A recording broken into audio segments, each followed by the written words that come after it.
Welcome to American Education FM, everybody. I'm Dr. Sean Brooks. Welcome back, everybody. Lots to get to. Let me dive in real quick. I came across this, and this is a nice reminder, I think.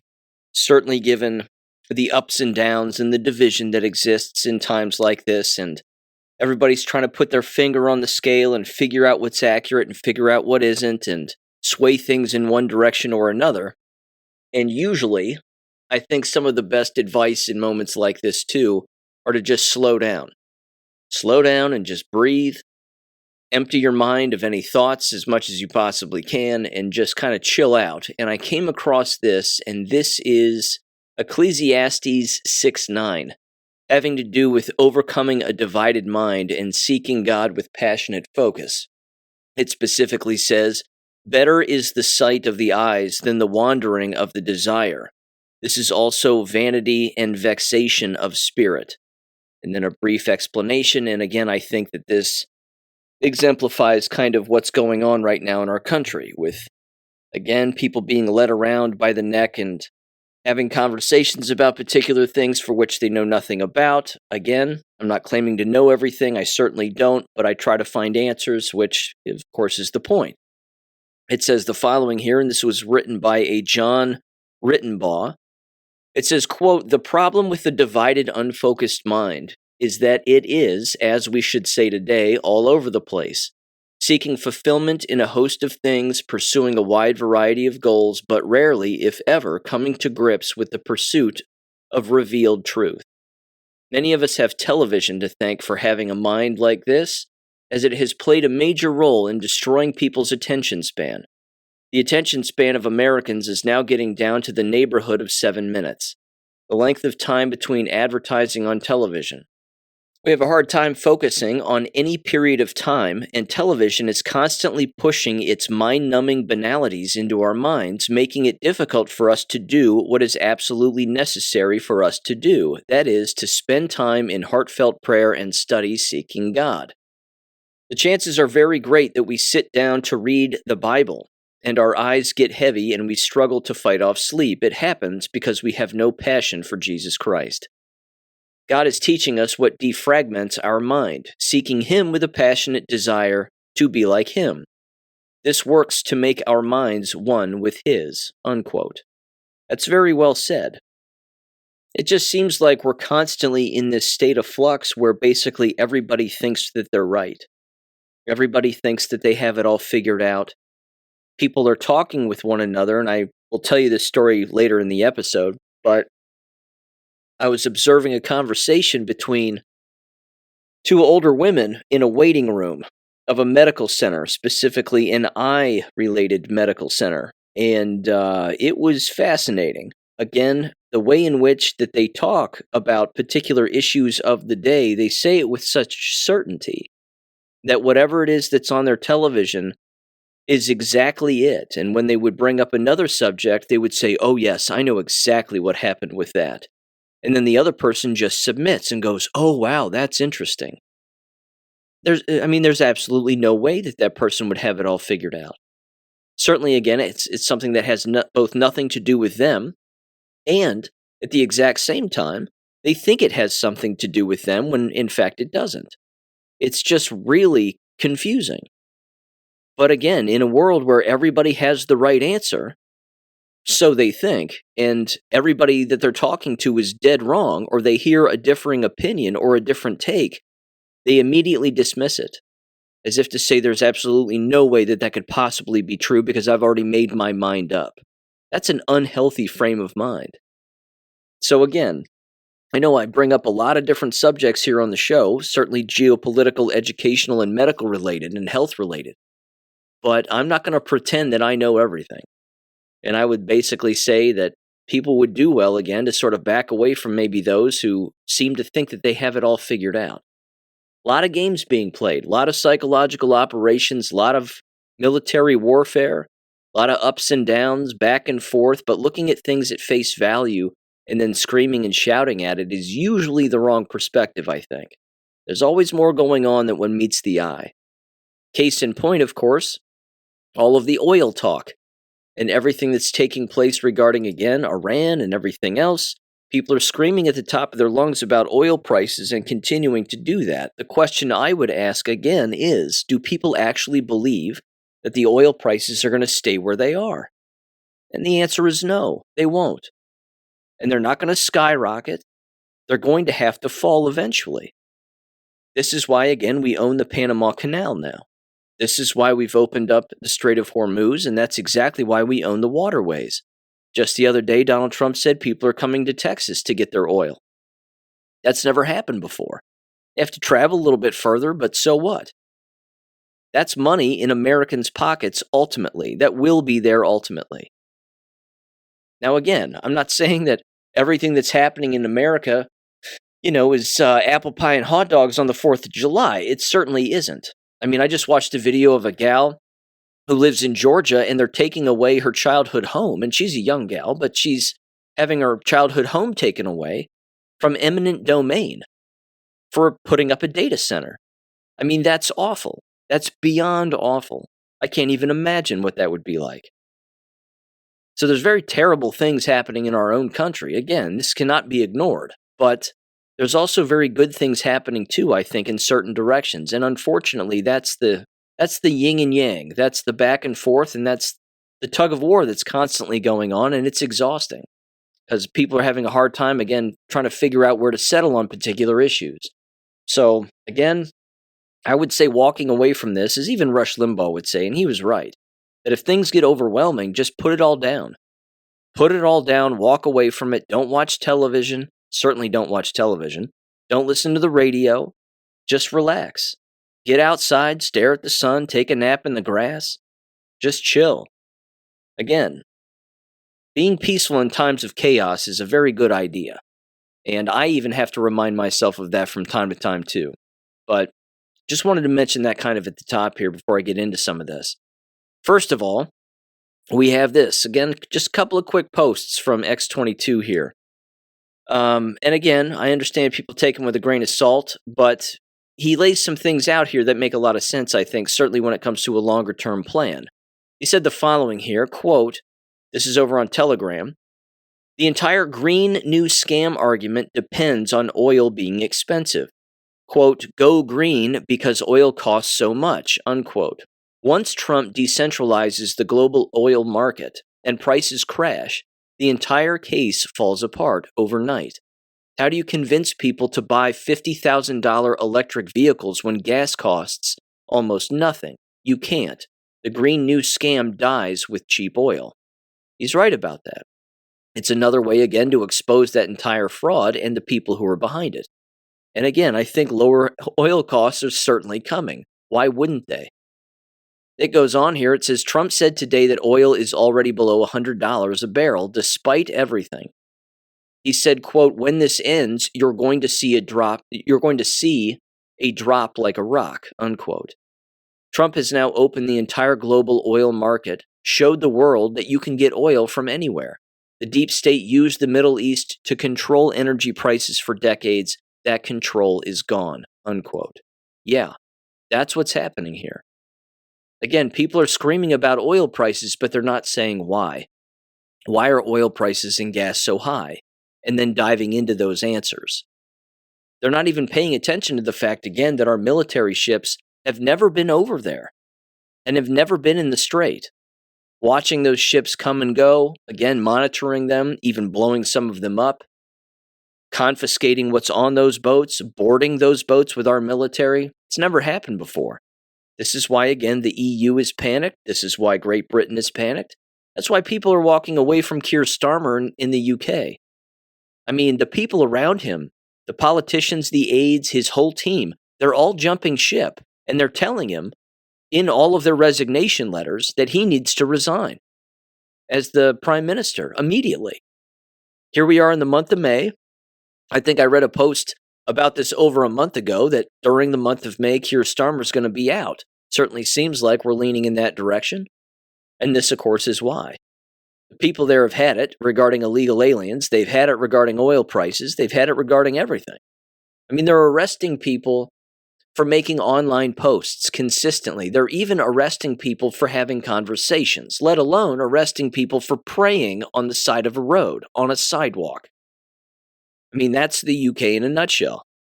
As long as that continues to happen, people are going to lose their minds, and eventually they're going to have to revolt. They're cutting down the flock cameras. That's always awesome. I love that footage. Guy's walking around with a ladder. He climbs up the ladder. I saw this the other day. He climbs up the ladder. He unscrews the little device that's hooked to the actual light itself that, again, apparently monitors how many cars go through a particular intersection. Then he snips the wires, and then he throws them to his buddy, and then he climbs down the ladder, and he picks up the ladder, and he goes to the next one. Goes to the very next light. He hit all 4 lights at one intersection, and then just kept walking down the road to do it again. Some people stopped over on the side of the road and were honking at him like, yeah, man, keep up the good work. That stuff is great. I love that stuff. But that's a country that's totally under siege.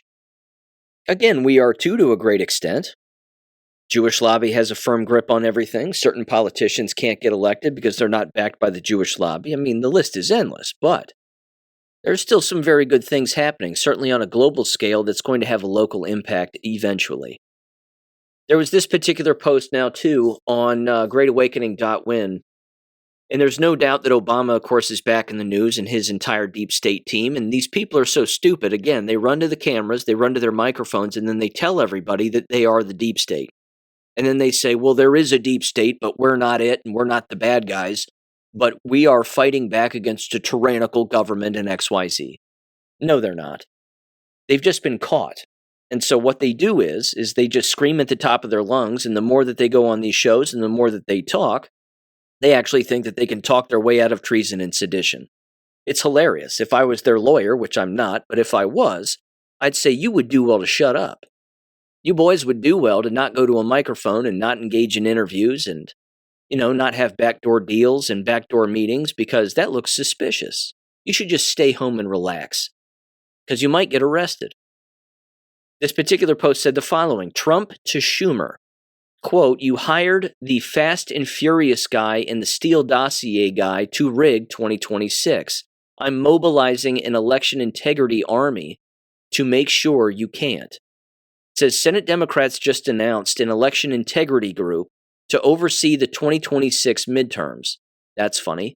2 of the names on the masthead are Eric Holder and Mark Elias, both communists, both very well known for trying to overthrow the government while Donald Trump was in office, certainly the first time. And these are the 2 guys who are, again, mobilizing an election integrity army. That's funny. President Trump answered on Truth Social saying, quote, "Palestinian Chuck Schumer is hiring Eric Holder, famous for handing guns to Mexican cartels under the Barack Hussein Obama administration, as part of a Democrat-led election integrity group that will no doubt try to suppress Republican voters and interfere in our elections," unquote. And he said, quote, "Mark Elias, a terrible lawyer with a horrible track record, is also involved. This is the same disgusting individual who was responsible for the fake Russia dossier from a foreign nation to meddle in the 2016 election, which I won in historic fashion," unquote. It then says, again, the Great Awakening post, said the receipts on the men Schumer just hired to protect your vote. Eric Holder, on June 28th of 2012, Holder became the first sitting cabinet member in U.S. history held in criminal contempt of Congress, House Vote 255 to 67, over Operation Fast and Furious. ATF lost track of roughly 2,000 firearms, including weapons later used in the December 2010 murder of Border Patrol agent Brian Terry. Obama invoked executive privilege for the first time in his presidency to shield the document. House Report 112-546. Then it says Mark Elias, as Hillary Clinton's campaign general counsel. Again, you'd think they'd pick better people with better friends, but they don't. They just hire their own criminal organization all over again. Elias retained Fusion GPS through Perkins Coie in April of 2016. Fusion GPS subcontracted Christopher Steele in June of 2016, and the Clinton campaign and the DNC funded the dossier and disguised the payments as legal services. The FEC fined the DNC $105,000 and the Clinton campaign $8,000 in March of 2022, per an FEC filing. That's the team that Schumer just deputized to guard the midterms. Trump's case against the cheat in his own voice, quote, anytime you have mail-in voting, you're going to have a rigged election. When somebody says, we don't want voter identification, that means they want to cheat, clearly. And he said Jimmy Carter had a committee that was set up along with Scoop Jackson, some very respected people, and the primary finding of the committee was, quote, you can't have mail-in voting, it's crooked, unquote. 87% of Republicans want voter ID. Across both parties combined, 86% want voter ID. Trump citing public polling. Today, 36 states require ID at the polls and 24 require photo ID, based on, again, Ballotpedia and another outlet, NCLS. It says the 2024 dry run for what's coming. The RNC and Trump campaign deployed over 220,000 poll workers and roughly 5,000 volunteer attorneys across battleground states. Washington Times. So they said in October of 2024, Trump won every swing state, the popular vote, and the Electoral College. In 2026, the operation goes bigger. Trump's words, quote, we will be doing the same again in 2026, but it will be much bigger and stronger, unquote. You wanted Fast and Furious and the Steele dossier to protect your election, too big to rig, unquote. Yeah. They're going to deploy the military. This is also what Space Force is for. They're tracking these individuals. They're tracking their conversations because why wouldn't you? You have the proof, for example, in the state of Georgia, that the people running the state election there back in 2020 rigged it. They have those conversations. They have those emails. They have those phone records. They have to. And of course, as I've said in the past, you use that as leverage. You don't release that kind of information or tell the enemy that you're surveilling them, or again, tell them what you're actually doing or what you even have pre-planned. But it was interesting on, again, election night of 2024. On Fox News, as I said before, and you may have been watching it yourself, they were just debating back and forth and back and forth. Well, what's the result going to be? Well, who's going to win this state? Who's going to win that? And then out of nowhere, Sean Hannity walks out on stage and goes, I have a source in North Carolina who's going to say in just a moment that Donald Trump is going to win North Carolina, and then he's going to win Georgia, and then Donald Trump is going to be the president again. And then the debate stopped. It was like, again, of all the people to have all the inside dirt, Sean Hannity just walks onto the show of the very network for which he works for, stops the conversation, and then just like that, as Hannity is sitting there, the decision comes down, and then that's the end of it. Presidential election was over before midnight. Again, I don't know what's going to happen this time around, but I would venture to guess again that the military is in charge to make sure that cheating doesn't happen on a rampant scale, certainly enough to swing things in one direction or another. But again, that's not even to say that all the great people are running for office, which of course here in Ohio, that's clearly not the case. We have a Vivek Ramaswamy problem and we have an Amy Acton problem. Two heads of the same snake. Either way, with that aside, here's John Brennan, again, ran to a microphone the other day to MSN Now, or MS Now. They don't want to call themselves MSNBC anymore for one reason or another, but he's letting the cat out of the bag again, because he can't keep his mouth closed. Here's John Brennan in 3, 2, 1. Trump says these people are dirty. Todd Blanche says we're lucky to have Trump involved in this. Kash Patel says I have a bat phone into the Oval Office. He has succeeded largely in turning DOJ and the FBI into political arms of his political operation. What still exists in the system to slow that down? I think, as Liz mentioned, there's still a legion of professionals in the law enforcement environment, Department of Justice, as well as the CIA and other places, the ones who are refusing to follow politically motivated prosecutions, those who are refusing to support any type of political activities on the part of the Trump administration that are inconsistent with the authorities, the responsibilities of the intelligence community, law enforcement community, and Department of Justice. So we have to rely on these individuals to stand up to their professional responsibilities, and also to the courts, to the judges, to those judges who in fact took an oath of allegiance to the law, not to a political party, not to a person. And, I'd like to think that there are still some members of Congress. Certainly, I'm looking for the Republicans who at one point had spoken out against Donald Trump, had spoken in support of the law, but they seem to have just totally caved. And I think, as has been said, what has happened to our institutions is really going to have longstanding damage to these institutions, to our system of justice. Again, talking isn't going to get them out of this. It just won't. They have the goods on all these people. And again, we're waiting for accountability, but I think that has to happen again at a very specified time. It probably, again, might be, I don't know. I'm date fagging here, but it might be next year. I would love for it to be between now and July 4th. That would be fantastic. Again, one massive arrest, one giant imprisonment, something. I understand James Comey's going down, and that's very good. That's a big arrest.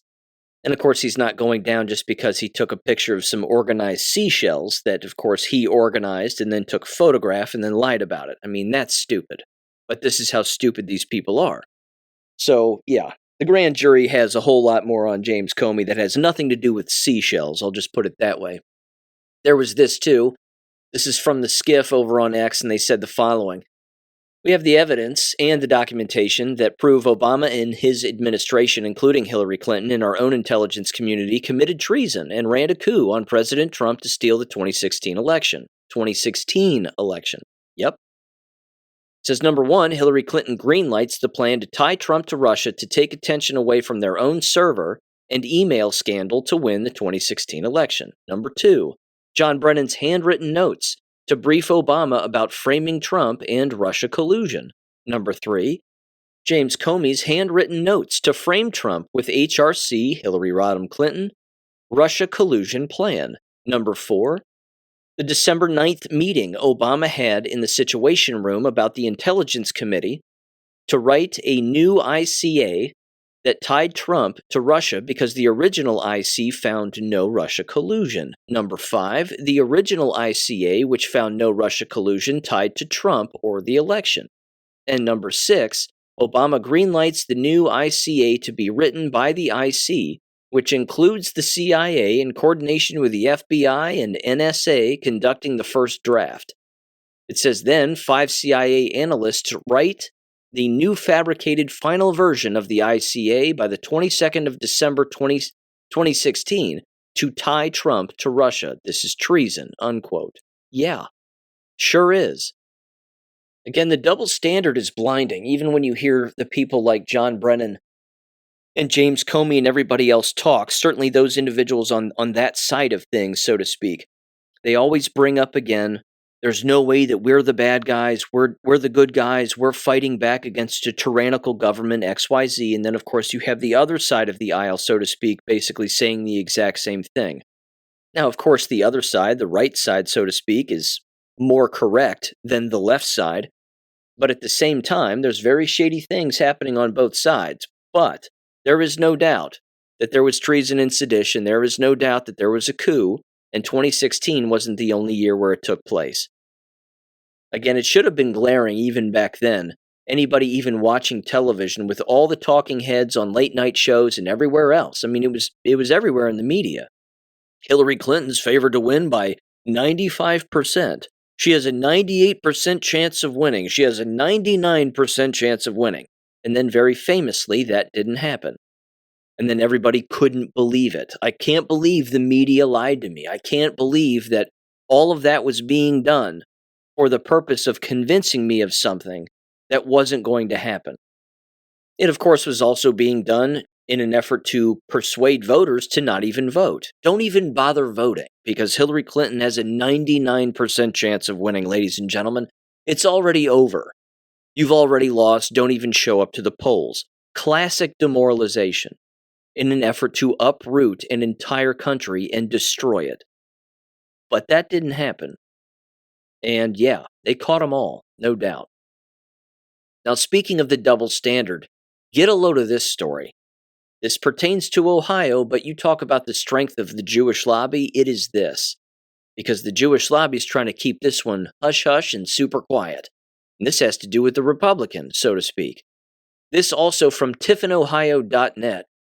This is the same outlet that wrote that awesome article about Vivek Ramaswamy being a complete loser.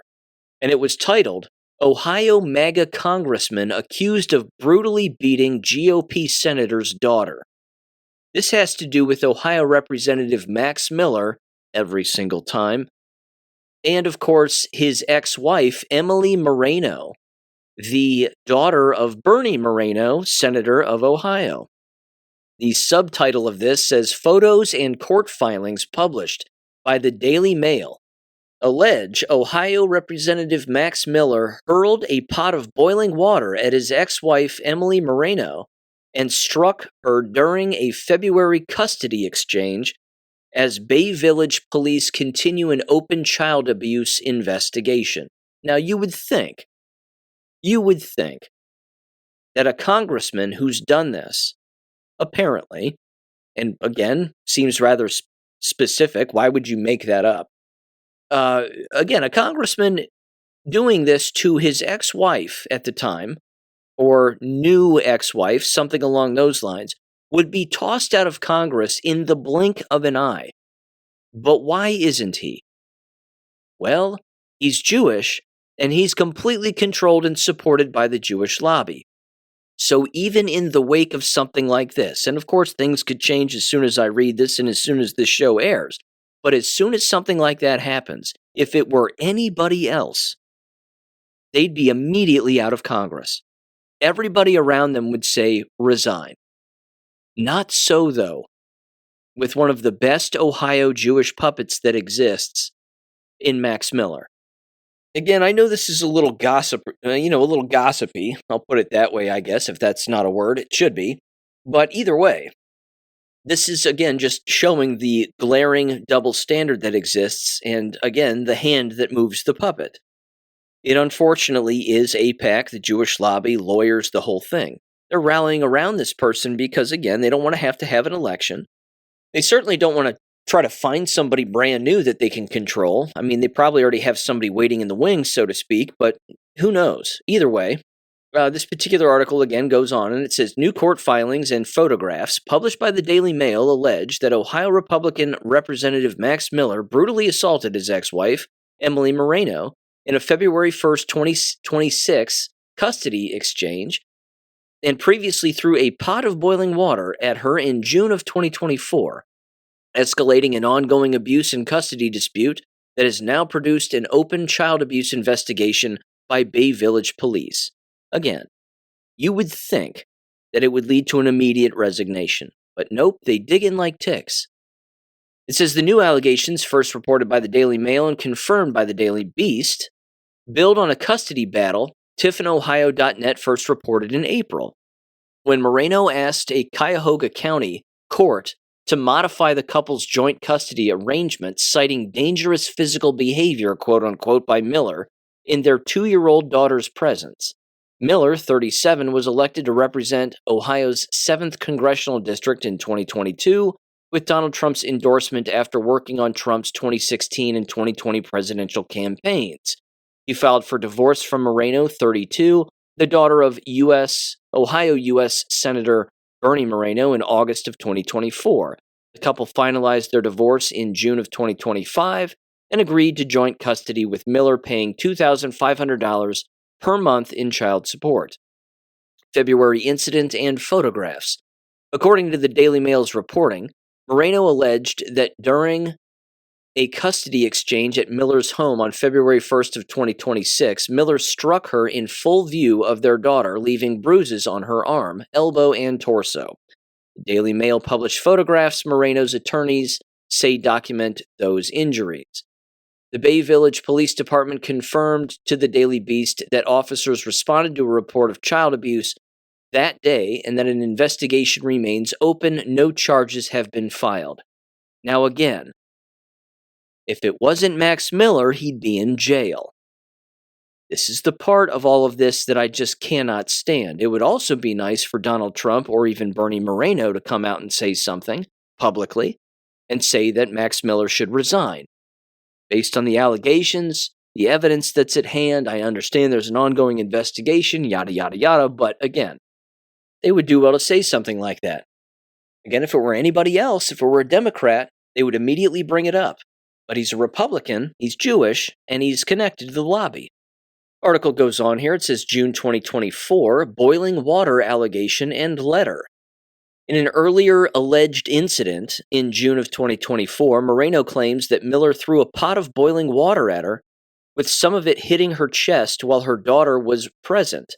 Photos obtained by the Daily Mail show redness on Moreno's chest. The Daily Mail also reviewed a letter Miller reportedly wrote to Moreno that same day. In it, Miller does not admit to abuse but apologizes for failing to protect her, calls himself worthless, quote unquote, and writes that his guilt is eating me alive, unquote. This dude is nuts.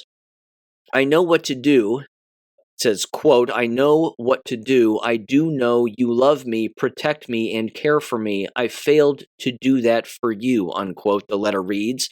According to the Daily Mail, I'm sorry and I just want to close my eyes and wake up and everything be normal, unquote. This dude is unhinged. Unhinged. Who writes letters like this? I mean, crazy people. He said, quote, I know that won't happen. It continues, quote, I'm sorry I failed you and Ruth. It's eating me alive. I love you even if you think I don't. I love you so much. I'm so sorry. I'm just a effed up and worthless, unquote. Yeah, you got that part right of your sob letter. My God, is he in 6th grade? What is this? It says Miller published a lengthy thread on X on Thursday evening, rejecting the Daily Mail's reporting and accusing the outlet of acting as stenographers for someone who truly needs help, quote unquote. Now he's the victim. Ah, yes. Every single time. They cry out in pain as they strike you. God, could he actually be fulfilling every stereotype that exists? Could he be actually doing that? It's too funny. He posted what he said were an email from his lawyers to the Daily Mail, transcripts of audio recordings of conversations with Moreno and footage of Moreno leaving his home after the alleged February 1st incident. Miller also accused Moreno of extortion. Again, of course he did. Quote, the moral of the story is this, Miller wrote. My ex-wife needs help. She is more focused on hurting me than loving our child. Good Lord. I'm just checking boxes on my list of stereotypes for this guy. 100%. He checks them all. Miller's attorney, Adam Brown, told the Daily Mail his client denies the allegations and said he would provide evidence responding to Moreno's claims. The Daily Beast reported that evidence had not been provided prior to publication. According to reporting from People magazine, syndicated through AOL, Miller has also accused his ex-father-in-law, Senator Bernie Moreno, of funding a, quote, malicious campaign to ruin my life, unquote. A spokesperson for Senator Moreno did not immediately respond to requests for comment from national outlets. Moreno's attorney responds. Moreno's attorney, Andrew Zashin, told the Daily Mail that the photographs corroborate years of denials from Miller. Quote, these images combined with documented history and court filings directly contradict years of Mr. Miller's denials, Zashin said. Any claims that Miss Moreno fabricated these allegations collapses in the face of contemporaneous physical evidence, quote unquote. It is also unfortunate that these matters have become public when Miss Moreno has made every effort to keep them private and out of court for the sake of their daughter, he continued. But the ongoing pattern of behavior coupled with the continued denials has made silence no longer possible. A couple more paragraphs here, I promise, and then I'm done. Political reaction says the Ohio Democratic Party issued a statement Thursday calling the new allegations horrific. Some issues shouldn't be partisan. Investigating allegations of abuse and condemning offenders should be one of them, and Max Miller's record of alleged abuse is disgusting for anyone and is reprehensible for a member of Congress. ODP Communications Director Marisha Nahem, yikes, said, quote, these new details surround the allegations of abuse against Max Miller by his ex-wife are horrific, and Ohioans won't accept this in November. Yeah, I'm not voting for him either. He's a dirtbag. I've never voted for him. He's always been a dirtbag. And he came out of nowhere. That should tell you he's controlled by them. Prior allegations says the new claims are not the first time Miller has been accused of physical abuse. Former White House Press Secretary Stephanie Grisham, who dated Miller, while both served in the first Trump administration, wrote in a 2021 Washington Post opinion piece and in her published memoir that Miller pushed her against a wall and slapped her after she accused him of cheating in 2020. I would say this pretty much fits the bill for a pattern of behavior. What do you think? I mean, good Lord. Here we go. Miller denied the allegation and filed a defamation lawsuit against Grisham, which he voluntarily dropped in 2023. Wonder why? A court denied his request for a restraining order to stop her from discussing the claims. Wonder why? A 2021 Politico magazine profile reported that Miller had been charged with assault, disorderly conduct, and resisting arrest in 2007 after allegedly punching a man and fleeing police. I mean, no wonder he's a puppet. Look at the blackmail that the Jewish lobby has on this guy. They've got everything. He was also cited for criminal mischief after smashing a glass door outside a hookah bar in 2010. Where do they find these people? This is an Ohio representative in Congress and charged in 2011 with Ohio's equivalent of a DUI. Good Lord. His criminal record is longer than a resume. It says the same reporting included accounts from witnesses who described an incident in high school in which Miller allegedly pushed a teenage girl down a flight of stairs at his family home. He's unhinged. It says Grisham reshared an earlier post on X Thursday after the Daily Mail report was published. Quote, "Today I feel broken over what so many men with money and power get away with," unquote. The post read, over and over and over, quote unquote. Yeah. Miller remains the Republican nominee for Ohio's 7th congressional district seat in the November 2026 general election, unquote. He needs to go, and that's putting it mildly. Throw him off a cliff. He's a dirtbag. It seems like it's undeniable. I mean, it seems like that case is 100% undeniable. And then you have this, even Thomas Massey's being accused of putting a former aide in uncomfortable sexual acts or something along those lines. It says after she ended the relationship or whatever they were involved in, she alleges that he got her fired, offered her $5,000 in untraceable cash for an NDA, and Congress proposed a $60,000 settlement that she rejected. The claim surfaced as Massey leads polls over Trump-endorsed challenger Ed Galrin in Kentucky's 4th District primary on May 19th, with no public response from Massey and no independent verification yet. Supporters call it a smear tied to his Epstein transparency push, while critics question his character.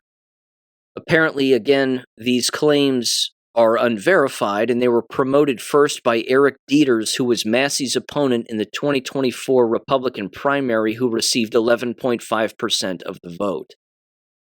It's hard to know. Again, I certainly wasn't there, but I'm also not making any excuses. If Massey's a dirtbag and he actually did any of this, then that's disgusting and that's dirty. No doubt. And then, yeah, he's got to go. But, again, this is, it's an election season, and this does happen all the time, and there's going to be a whole lot more of this, because these games that get played are not clean by any stretch of the imagination. Again, even Casey Putsch is on X basically saying the same kinds of stuff, that, of course, this was the first time that he ran for office. The number of plants that they put different places, the number of individuals that they try to get to work within your campaign to lead you in one way or talk to this person or talk to that person. He said it's all over the place. And again, when a campaign ends or a campaign is reaching an election where one could end, that's where All the cockroaches basically come out of the woodwork and start running around and telling stories and a number of other things. And of course, some of them are true, and there's no doubt about that. And they've been hidden for a very long time on purpose to be used at a specified time. But it is a dirty game. There is no doubt about that. Okay. Now, speaking of dirty games, there's this also, and this is a very good thing. And then, of course, when things like this happen, I always like to pop it into AI and basically say, okay, how many of these people that got caught are school teachers or tied to professions where they work around children? And as it turns out, it's usually the case. This is from Breitbart. DOJ Operation Iron Pursuit nets 350 child sex predators as officials warn others, quote, "We are coming for you." It says officials located over 200 children and 350 child sex predators, and they were arrested during the operation that ran from April 1st until April 30th. U.S. Attorney's Office in Western District of New York announced on Friday. All 56 FBI field offices and U.S. attorneys' offices around the country participated in the coordinated takedown effort, including the Buffalo FBI field office and the U.S. Attorney's Office for the Western District of New York. Now, like I said, I love popping these things into AI to see whether or not school teachers were arrested. Now, it does say this, specifically from reports around this particular operation, that no national statistic on school employees or similar roles was released by the DOJ or FBI, and that aggregated occupational data does not appear in primary sources. Specific examples tied to children-youth roles from local DOJ, FBI district announcements and news. There was apparently a Holly, Michigan youth soccer coach who was indicted for transporting a minor for criminal sexual activity. Mentions in some coverage, like social media Facebook posts from FBI offices, of arrests including school officials, youth group leaders, or daycare administrators in certain districts, but these are anecdotal and not quantified. And other examples, like in Pennsylvania, involve individuals charged with exploitation, CSAM, child sexual abuse material possession, but without confirmed school child care ties in summaries. Then it wraps up and says this, and they're right. Operations like this often include people in positions of trust, teachers, coaches, clergy, etc., as they have access to children. But exact figures for Iron Pursuit require digging through dozens of individual district indictments which the DOJ has not summarized. Unquote. Yes, the predators go where the prey is, and we know that, and it continues to happen. Case in point, this is from azfamily.com, Arizona's family. Centennial High School teachers' sexual abuse cases under review. Critics raise concerns about mandatory reporting. Sound familiar? Give this a listen in 3, 2, 1. Are raising concerns about mandatory reporting requirements after 2 teachers at Centennial High in Peoria were accused of sexually abusing a student. While both lost their jobs, neither one's been charged or arrested, and child advocates say the principal knew and did not tell police. Michaela Marshall went to the county attorney for answers. What boggles my mind is, why is this an issue? Why is there any hesitation on people's part? Maricopa County Attorney Rachel Mitchell says under Arizona law, anyone who works closely with children is required to call police or DCS immediately if they reasonably believe a child is the victim of abuse, sexual abuse, or neglect. Reasonable belief is really one of the lowest standards you'll ever have. You need probable cause to get a search warrant. It's less than that. Mandatory reporters include everyone who works in a school, medical professionals, religious leaders, and law enforcement. We put the onus on professionals, but parents are mandatory reporters as to their own child. And if someone does not report when they are a mandatory reporter, that's a crime. It's a crime. If it's a sexual abuse allegation that they don't report, it's a class 6 felony, which can come with prison time, probation, a fine. Mitchell said she could not comment on the Centennial High School teacher's case because her prosecutors are reviewing it. But in that case, the police report states the school's principal and the victim's mother were aware of the allegations before someone else tipped off police.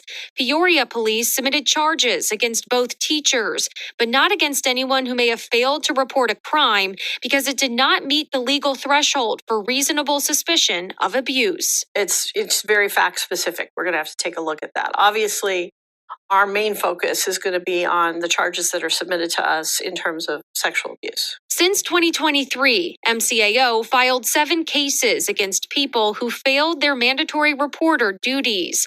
2 additional cases were submitted this year and are currently under review. If somebody robs a bank and there's a lousy investigation, you don't interview the right people, you don't preserve the evidence, the bank was still robbed.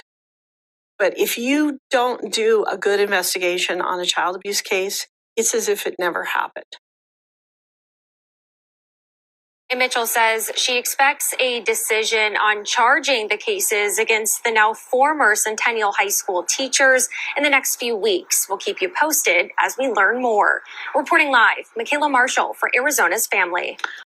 A number of interesting things with this particular case. First of all, the 2 teachers in the case who were fired are female. That's number one. I covered that story, I think, a month ago or so. One of them was fired and the other one ended up resigning and submitting or forfeiting their teaching license, basically. The woman who was interviewed, though, in that particular piece, the Maricopa County attorney, happens to be the same woman. Let me get her name here for you real quick. Rachel Hope Mitchell. Rachel Mitchell is the same female attorney that the Senate Judiciary Committee in Washington, D.C. brought in during Brett Kavanaugh's Supreme Court Justice confirmation hearing to question Christine Blasey Ford.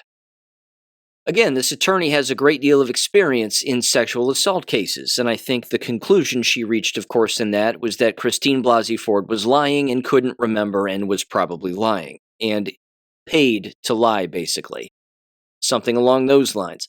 But the point that she made when it came to this particular case and when it comes to sexual abuse investigations, certainly within school environments, and she's 100% right. If a bank gets robbed, and there's no evidence or security footage showing that the bank was robbed, the bank was still robbed. It's true in sexual abuse cases involving school employees and children. If she's confused, which she said she was, that she can't fathom why people wouldn't report abuse the moment that it happens, well, that would imply again that she's never been in a situation where something like that has occurred, or that she blindly trusts these institutions to just always do the right thing, and she apparently doesn't know of the word retaliation, and that this is an actual thing, that this is a default behavior among the most evil and unprofessional that exist, both within school environments, politics, law enforcement, you name it.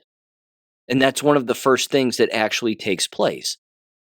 Now, what they're not likely to do is they're not likely going to retaliate against individuals again when there's multiple perpetrators, as of course there was in this particular instance. But again, I bet the list of people who knew and could even suspect that there was a relationship going on between these 2 female teachers and probably a male student at the exact same time, which I think is the allegation, that the list of people who knew about it was a whole lot longer than the list of people who didn't. But the reason that they don't report it is because if they're wrong, then everybody within that environment now knows who made the report, because that never stays a secret. Administrators always tell everybody, and then other people end up finding out. And then that person, again, is retaliated against, or they're viewed as being basically a rat, or a whistleblower, or whatever term, a snitch, whatever term you want to use, which are all prison terms by and large. But again, it's a prison environment. If you think about it, certainly school environments are. And that's what happens. That's the way that the cookie crumbles there. So yeah, it's a constant thing. I mean, you can pick the working environment. If a person stands up against the masses and says, this is wrong, this is illegal, I suspect that this is happening, as she even pointed out, all you have to do is have a suspicion, and you can accuse someone. An investigation has to take place, and then, of course, if the suspicion is unfounded, or even the suspicion and the report are being done in a retaliatory manner to falsely accuse somebody knowingly, then you can, again, remove that person from their position and even charge them with a crime. But failure to report is against the law. Again, she's basically admitting that they don't have any direct evidence that any sexual abuse occurred of any kind. Again, they don't have pictures, they don't have any earlier police report necessarily, they probably don't have any hospital visit of any kind. Again, if it was a male sleeping with 2 female school teachers, that's probably not going to be the case. Again, it could just be inappropriate text messages, it could be inappropriate phone calls, it could be Snapchat, social media use. I mean, who's to say? But either way, getting rid of them is certainly a good move to make, and then reiterating to the entire environment that students here are not to be pawed with. And if you have any sexual desire toward a student, you need to find another profession. And unfortunately, these are not the conversations that take place with regularity among staff members. They just don't. It's far easier for them to pretend that people like that don't work in their environments, when in fact they do, and those people, of course, are both male and female employees. So that's the way that goes, and that's the state of affairs. And the education business, as we know, isn't the only one that behaves that way. Okay. Funny story here. Health-related, of course. My mom was getting cataract surgery the other day. She's tried the castor oil stuff for a number of years, didn't work, so it was time. And the eyes are going to get cleared up, and that's a fantastic thing. As I'm waiting in the waiting room, the women behind the receptionist desks, the 2 receptionists, are going back and forth about the Hanta virus, and wouldn't you know it, they both fall for it, and they both believe it. And blindly, as one of them, as I even said earlier, was talking with a level of certainty that is disturbing, to say the least. The other one, the smaller of the 2, was blindly believing it and agreeing with her and going along with the story. Again, she brought up the hantavirus. Now, keeping in mind, none of them are wearing masks, which is a bit unbelievable, because I even saw a woman waiting in a car that worked for this particular eye center, and she was just out there in her van, a courtesy van, I think it's what it was called, and she's just sitting in the front driver's seat, windows rolled up, not a cloud in the sky, sunny 70 degrees, and she's wearing a mask on her face for at least 15 straight minutes. By herself. Again, some people just aren't waking up. Certainly the individuals closest to this kind of an industry, again, it must be something with the scrubs. That's what I'm thinking. I'm thinking that when a person puts on scrubs, that they instantly feel like they are the be-all, end-all, knowledgeable source of everything factually accurate when it comes to anything health or medical related. There must be some poison or some spell that overtakes these people the moment that they put scrubs on. I don't know what it is, but I'm thinking it has to be the scrubs that they wear. Anyway, the woman is openly talking about the hantavirus, and she brings up her brother. Again, they're having this conversation openly in the waiting room where everybody can hear them.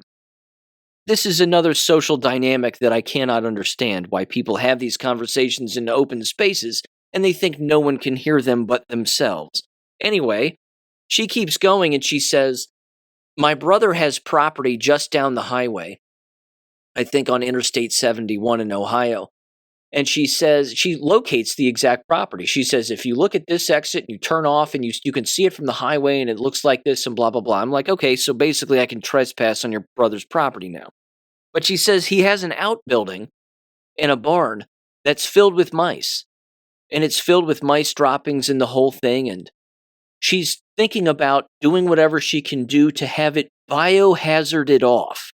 Those were her exact words. Biohazarded off. In an effort to keep her brother or anybody else, just a wanderer, from going back there and interacting with the mice and the droppings in order to prevent them from getting or dying from hantavirus. I'm serious. This was an actual conversation between 2 human beings with a pulse. And both of them, again, back and forth, oh my gosh, you should try to do something. This is serious, and blah, blah, blah, blah, blah. It was amazing. It was absolutely amazing. I was actually waiting for somebody in the waiting room to say something, and even the receptionists behind the desk to say something to the people waiting. Have you heard about the Hanta virus? I mean, I was just waiting for the question. My first response would have been, it doesn't exist. And then, of course, that immediately throws a bucket of cold water on everybody, and then they lose their minds. What do you mean it doesn't exist? The TV said so. Again, this would be their response. That would be exactly how they would behave. And then they'd call security, and then I'd be drug out for saying it doesn't exist, thrown on my face in the pavement out front, and that would have been the end of it. Again, these people are crazy. The closer they are to the business, the more brainwashed they are. And then again, not being in the Matrix myself, I'm watching these poor people, and they do, again, they're there to do a job, and they clearly do the job very well. But they're just walking around from one task to the next. Sign here, pay now, do this. And then they're like, well, I already paid and I already signed. Okay, great. Well, go ahead and do this then, and then do this. Wait here, and then we'll call you, and blah, blah, blah. Person comes out, person one. Take your cell phone off of you, take your jewelry off, take your watches off, blah, blah, blah. And then they go back, and then they hand them off to somebody else. And then that other person does a particular task with them. And then they hand them off to the person who actually does the surgery. And then they hand them back to a nurse. And then that nurse tells them a particular thing, and then it's out the door. I mean, it's so procedural. There's zero thinking taking place about real-world events, certainly medical ones. But like I said, there's got to be something with the scrubs where people put them on and they think that they have it all figured out. I don't know what it is, but it's poison. There's no doubt about it. Which leads me to this. Dr. Mike Yeadon, the great Dr. Mike Yeadon. I highly respect him. He's right on a variety of issues, and he's certainly woken up to the virus lie. This again would have gotten me thrown out on my face from security if I'd have brought this up. But either way, he said the following over on Substack. He said, quote, strategically, in my opinion, the Triad Deception, which he coins it here, virus lie plus contagion lie equals vaccine lie. It's a great way of putting it. The Triad Deception is at the heart of the fear-based control system. These lies contain the faux rationale to apply restrictions on movement, to insist on mass testing for non-existent pathogens, to enforce masking, which couldn't possibly work even if there was something airborne that is infection, which there isn't, and then insist that proof of being injected with an undisclosed mixture, which, if as described, is toxic by design, and finally, to require you to have proof of poisoning to cross a checkpoint. It's not small beer. Absent the Triad Deception, their tyranny would fall on its face. In addition to depriving the tyrants of their dear weapon and silly arguments to restrict us, understanding that this is a Triad Deception is incredibly liberating for your health. Once you understand that you do not catch diseases from other people, but develop them yourself in response to something essentially being deficient or something harmful to you inside or in your environment, I can attest to a feeling of burden lifting. I am very concerned that validity of digital ID is going to turn on being up to date, quote unquote, with these injected poisons. If correct, then the injections are going to be part of the mechanisms for depopulation. It could hardly be more important. At this time, I regard it as cowardly not to delve into the basis of the Triad Deception. You do not need to be research scientist or indeed any kind of scientist at all, merely to possess powers of reason, unquote. Yes, he's 100% right. Again, the two women were nice behind the desk. I mean, you get a little antsy back there, you get a little short-tempered, and some of them were, and I get it. I mean, I understand the business, and I understand the working environment, without a doubt. There's not a lot of thinking going on, like I said, it's just process. Stand here, do this, hold this, take this off, come this way, blah, blah, blah. There's no thinking going on, no critical thinking, certainly. But with that said, if I'd have intervened in that particular conversation, I mean, you would have heard a pin drop in the entire room. If, of course, they wanted to get combative with me, but, I could have done that, I guess. But while my mom was under the knife, I figured I wouldn't. So, again, probably a decent call. But either way, it's just astounding how many people are still, again, believing all of this. As we all know by now, the word Hanta is Hebrew for scam. Also happens to be listed as a side effect of being COVID injected. Strange. Even Dr. Redfield was on Fox News the other day. Again, in the morning, they were running with it almost nonstop for, again, at least 30 minutes. Breaking news, hantavirus cases, oh my God. And then they were interviewing, or not interviewing, but they were allowing to be interviewed as they were giving speeches, these individuals on the campus of the University of Nebraska. And one of them was the president of the University of Nebraska, which seems strange. But again, why Nebraska? Why did they pick Nebraska to have all of these so-called officials give a speech and then answer questions about particular individuals? Again, is it because, I don't know, people on that boat who allegedly got sick, so they say were from Nebraska? Maybe. Could just be a geographic standpoint to basically, again, try to panic everybody. Oh my God, they're in Nebraska. That's the middle of America. Now they're going to spread everywhere and we're all going to die.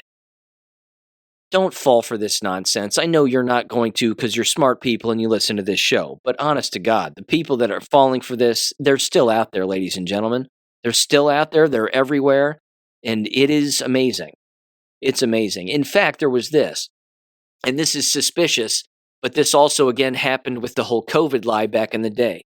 There was a stark difference, as my parents told me, between the way that this particular surgery occurred with my dad back in January, with having cataracts removed from both eyes, and this particular time with my mom.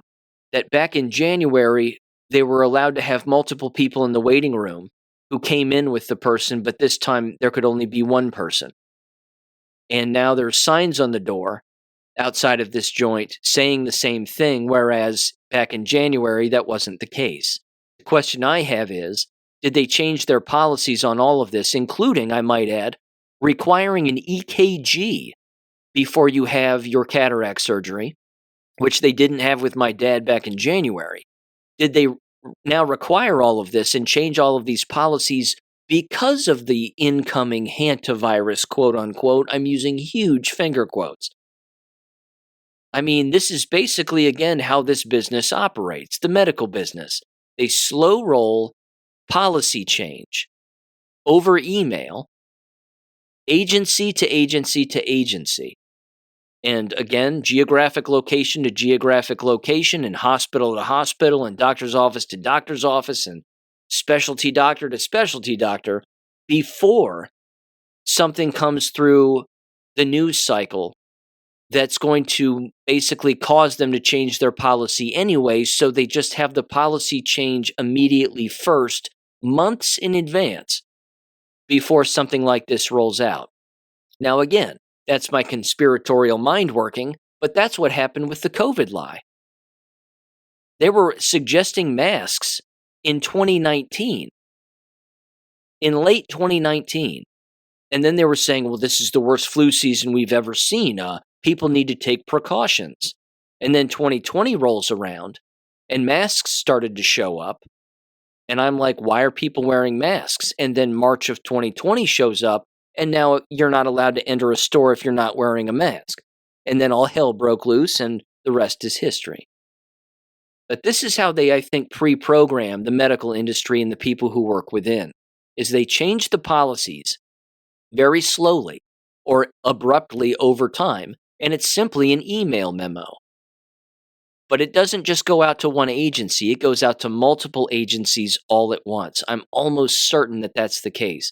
And then, of course, it happens before something like this hits the news cycle, And then again, people actually think that they're being preventative or that they're clairvoyant, and they saw something like this coming, when in fact they didn't. Again, the receptionists in the waiting room were not wearing masks. The only people wearing masks were the people conducting the surgery, because that's the only time you would wear a mask over your face so you're not spitting on the person you're operating on. But even the people in the back room who were describing the directions of what to do and what not to do after cataract surgery, they took their masks off, which was refreshing. It's like, yeah, good. You can take your mask off. This isn't how people become ill.